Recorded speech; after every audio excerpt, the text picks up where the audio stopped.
the door, mess up your room, cry, roll down, create a ruckus till you get it. So she's not going to stand in the corner and say, you did not get me candy. She makes sure that she gets the candy. So I think that's the whole point. We need to conclude the panel discussion in 5 minutes as Brother Jassim has to leave. He has a session with Sheikh Nahda in the afternoon, so it's a long way to Abu Dhabi. One last question, sir. If you could meet Jassim, who is probably 18 years of age, in a very different Sharjah, in a very different, that's only 2 years, yeah. These gentlemen, they all come from very different landscapes. Jassim, Ian comes from Somerset, which is one of the most beautiful places in the world. He steps out of his door and he's got blackberries and blueberries and strawberries. And this gentleman is from Ajmer, so you can imagine the color and the sand and So, Brother Jassim, if you get a chance to speak to that Jassim, who's just 18 years of age, a lot of stars in his eyes, okay, and no clarity on what's going to happen in the future, what one advice would you give him? Let me start again. I don't want to do that. I feel more comfortable starting talking. I don't know why. I started my career very early, actually, in 18, to be exact. I started right after my high school. Then I carried on my university, as you know. I try to recall, I try to find out what was there that makes me go on. And we always hear about that, you have to have a dream, you have to have a dream, you have to have a passion. I think this is really difficult to comprehend. What do you mean by having a dream? I don't know my dream. Come on, I don't know really. I don't know. I see somebody, a movie tomorrow I see that's me. So the difficult thing, I think, or the really challenging for all of us, what advice I get to everyone here, try to look for that thing inside you. And trust me, one, it's not easy. Don't think it's easy, you will never know. Because everybody, as a human, you have this diversity, things coming onto your mind and you don't know who you are. And that's a really tough moment. And once you know it, that's one. The second thing is that it's very close to you. The second thing, it's very close to you. So I used to go to work, those days when I was very young, 18 years to go to work. I used to really feel like I need to carry a suitcase with me. I don't know why. I just saw movies that who will go to the office have to go with a suitcase, and that was my dream. I love to see actually.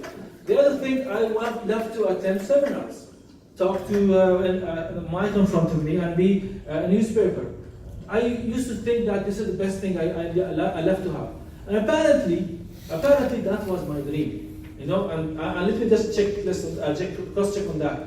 Today, that's me.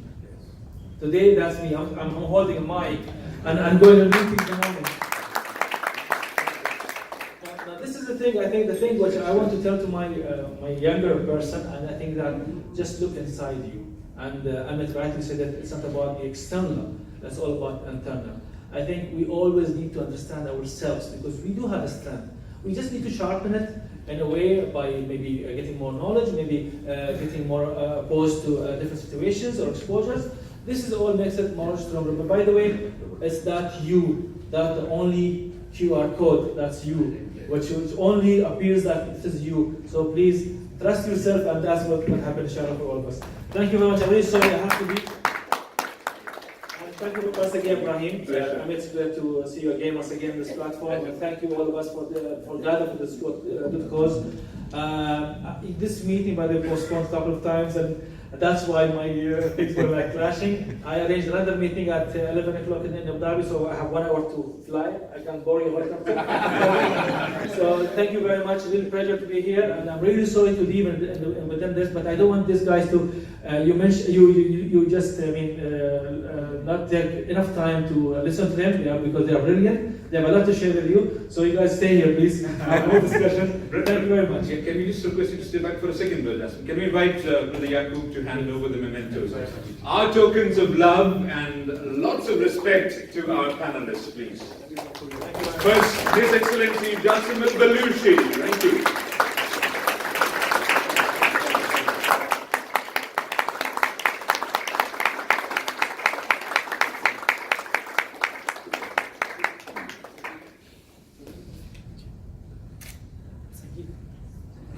Thank Thank you, sir. We are really, really indebted for your support.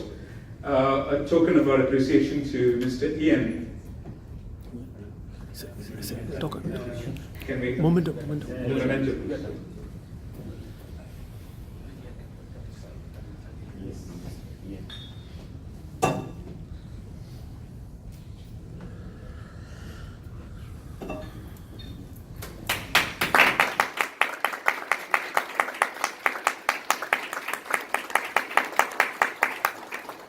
And from the bottom of our hearts, a tiny kiss of love to Brother Ahmed.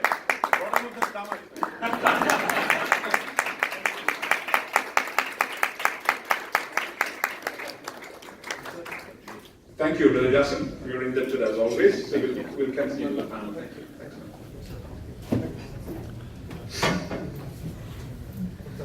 We'll have probably 5 more minutes to wind the panel up, so I would like to pass the same question on to Ian.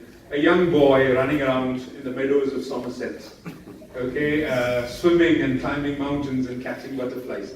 What would you tell that? Go back. Oh, wow. Can I come along? I kind of remember back to those days very fondly, and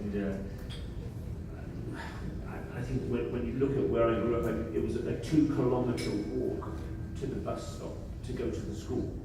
You know, it was the middle of nowhere. There were 3 houses where I grew up. It was beautiful, but very isolated.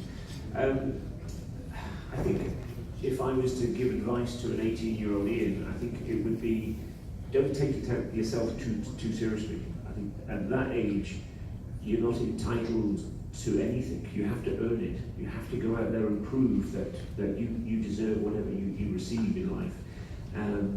And don't put yourself in one tiny hole at that, or one track. Have many experiences, travel, understand many cultures, understand that by listening, you will learn. By talking, we know it, you're only repeating the same thing. Don't get caught up in all the gossips and the silliness. Don't get distracted. Have purpose and have a goal. And very much adopt a respectful attitude. I see today too many people who are completely closed to other people's opinions, other people's views. I have no idea of the challenges that the people of Kerala have recently had. I cannot say I have. My home in Somerset is in the floodplains, and we have many acres of farmland. Every year is flooded, but it's designed to be like that. It's not a tragedy, it's designed to be like that. So if we assume something can get wrong, if we're not respectful to other people, we often miss some great relationships and great learning opportunities. And I think we should be flexible. We should try our very best to understand. And most importantly, we have to be true to ourselves. We have to work very hard. And at the end of the night, when you put your head on that pillow, you've got to close your eyes with a good heart. And I think that's the key to it. Is my gain should not be your loss. And I think that I've seen this too often, that too many people are rising their ranks by standing on their colleagues. And personally, this upsets me a great deal. I would much rather see people as a team rise together or learn together. And so it's a bit of a convoluted message, but along my journey, I think I've grown up. So I guess telling an 18-year-old Ian to grow up is maybe something he wouldn't understand at the time. But I obviously do have large concerns today for the generation that are coming into our workforce, because in many respects I see myself in these people, but I see myself, or I see the situation now with the added distraction of the digital era, where the moment I'm unhappy, I post it on whatever channel before I've thought about it. You know, the damage that causes is just incredible. The digital footprint that we all have, you can't hide it. I can keep Googling and finding all these things. We, in this day and age, do Google and check Facebook pages for new recruits. Oh, well, I'll never get recruited if that's the case. Well, you know, I've known you for a number of years. You work passionately, and from your heart we support everything you do. But there are people who become cyberbullies. They are very unpleasant. I don't want them in our workplace. I don't want them. If they can hide behind a veil or a mask or whatever it is with a different name and then be horrible to this person or horrible to this group of people, we don't need it. We want people who can work as a family. We want people who can share experiences and we can all rise together. So it's a very long answer to a short question, but I think a lot of it is we have to be respectful throughout. I think that's one way that we can open our opportunity to them. Thank you again. Amit's childhood probably would be like a chapter from a Sanjay Leela Bhansali movie. Yeah? A lot of blue, turquoise, people in pagadis and from Rajasthan. What do you have to tell us, sir? And by the way, it's Vijayadashmi today, a day when we celebrate victory of good over evil. That's why I'm here. Yeah. and a friend of mine posted on Facebook, what an amazing day to work for a noble cause. So let evil be destroyed everywhere. So happy Vijayadashmi to you too, sir. Yeah. And what would you tell your thinner, smaller? All right. I still have the same. It's your perspective. So, I'll share two things with you. One, there's a book in my computer that I've never published. Till a month ago, my son. So there are 3 books I've written for myself. One was when I lost my father in 2010. It was a complete paradigm shift in my life. I didn't know what was happening. All of a sudden, things seems to have matured for me. So I wrote a book about.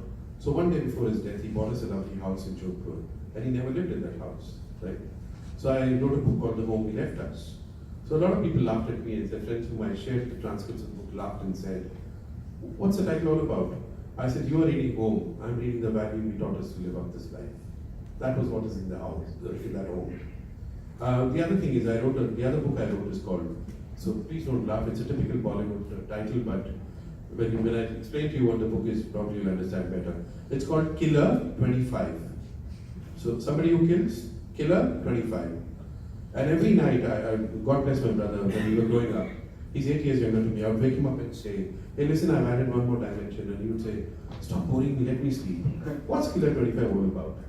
These are 25 of those people who systematically and logically destroyed what I wanted to be.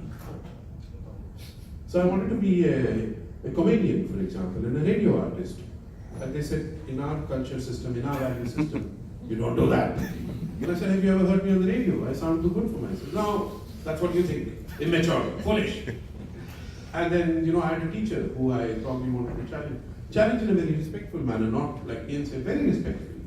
And that teacher would always tell my dad, "Something is wrong with him. You must get him medically checked out." So those 25 people in my life, I have this book written. And then last week, when I was doing an onboarding for some Emirati ladies and gentlemen, I shared a little bit about this book, and they said, "You must publish it. This is the time." Because I think we are all suffering from these 25. That's it. So coming to the question that you asked, I would say to my younger self, chase your dreams and not money. Let's be very clear about this. Because you get so commercially driven. I've got a son at home who wants to be Richard Branson. And unfortunately, he has a father like me who's very wacky and out of the box, who never agrees to listen to me. And I put him into diving. And today he's a top PADI certified expat diver in UAE. I'm not saying this to show off, but I'm sharing this amongst friends who I trust for confidence purposes. I said to him, if that's you're a good swimmer, and he was a good swimmer. So Sharjah National Hotel was a great place to, when we lived in Sharjah. We learned swimming over there. He was very good. And he's become a great swimmer. So I said to him, "You'll get bored from swimming. What's next now?" And he said, "I don't know what's next." I said, "The next is diving. Explore the depth." The first time I took him diving in Fujairah, I remember, I was very scared as a father because the son is going deep sea. But I was very brave. I said, "You can do it." I would have done it, and everybody came out. He didn't come out. He was still down with his coach. I was getting worried, so I was asking the boat guy, I said, "When is he coming out?" And he said, "Don't worry." So he was the last one to come out. My camera was on, and I wish I could show you. I asked him, "Son, how did it feel?" He said, "Dad, did I really have to come out?" That's the way. So I said to my son, "Today you have a great passion, convert it into profession. You will never pinch." Right? Most of us have taken forced professions. because we wanted to earn a livelihood, we wanted to feed a support system. And what have we done? We've killed our dreams, isn't it? So my advice to my younger self would be, follow your dreams. And I'll tell you what terrible mistake I made. I was very good at doing what I used to do. So I got headhunted very quickly. So I didn't stabilize in one job for a long time. That's a mistake I made. So, and if you ask me which is my best job was the job when I was a sales executive selling Yellow Pages door to door. Because that job taught me so much that no other job today has taught me. And when I reflect back, right? So my advice to you is, be stable, don't jump. Money will come, but don't just get greedy. I got greedy, so I got picked up from Yellow Pages to Motorola to FedEx, and I just jumped because there was big money. But I realized on hindsight that wasn't a very good thing to do.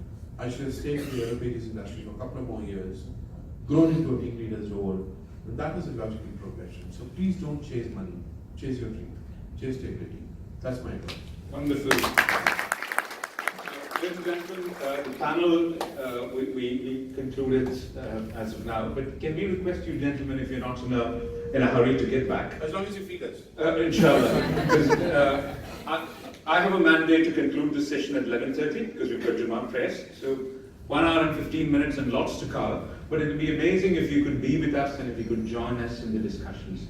So, not a problem, sir. So once again, put your hands together for